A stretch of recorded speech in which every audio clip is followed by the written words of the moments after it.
Bonjour, je vais vous montrer comment une image fractale peut apparaître à partir d'un algorithme très simple. Nous allons partir d'un procédé géométrique qu'on peut visualiser pas à pas sans utiliser de formules compliquées. À la fin, on verra apparaître une fractale connue, c'est la fractale de Newton. On se donne une courbe, par exemple le graphe du polygone x à la puissance 3 moins 2x moins 5. On voudrait trouver le x pour lequel ce polynôme s'annule. Comment va-t-on procéder? Alors, on va choisir un point de départ sur l'axe horizontal. Voilà. On va tracer la droite qui touche la courbe en ce point, c'est-à-dire la tangente. On regarde ensuite où cette droite coupe l'axe horizontal. Et donc, on va répéter ce procédé autant de fois qu'il le faut pour trouver le zéro de la fonction, c'est-à-dire là où cette courbe coupe l'axe des x. Newton a développé cette méthode vers 1670. Si je change légèrement le point de départ, le résultat peut changer. Et parfois, on converge rapidement, parfois plus lentement, et même il peut arriver qu'on converge pas du tout. Donc là, vous voyez que je converge toujours vers la même solution. Mais là, en tout cas, j'ai prévu 10 itérations, donc 10 points, et c'est pas suffisant. Alors maintenant, au lieu de travailler sur une droite, on va travailler sur un plan. Chaque point du plan représente un nombre complexe.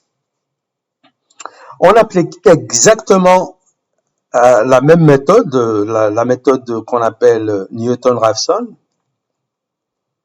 pour trouver les zéros, c'est-à-dire les points où un polynôme complexe z à la puissance 3 moins 1 devient nul. Donc, on voit qu'il y a trois solutions, donc 3 points complexes, où z à la puissance 3 moins 1 égale 0. Donc, voilà la première solution.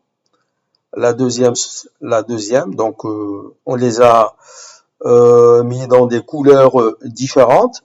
Et donc, on va exactement appliquer la même procédure vue précédemment pour une fonction à une seule variable. Donc ici, on va choisir un point.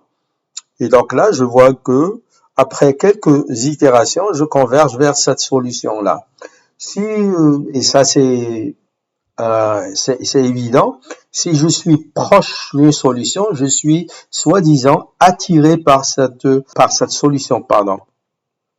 Maintenant, qu'est-ce qui se passe si je suis loin, soi-disant? Donc ici, regardez sur cet axe, j'ai été attiré par cette fonction, je change légèrement le point de départ, je suis toujours attiré par la même fonction, et regardez aussi le nombre d'itérations, ici 13, 12, etc. Voilà, encore beaucoup plus d'itérations, et je converge toujours vers la même solution. Pour la première fois, voilà, je suis attiré par cette deuxième solution. La question qu'on se pose,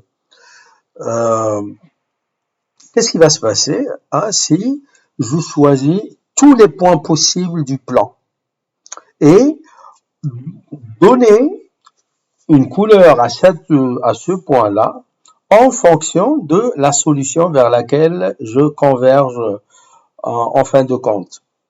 Alors, la réponse est, et je vous laisse admirer le résultat, on obtient la fractale de Newton.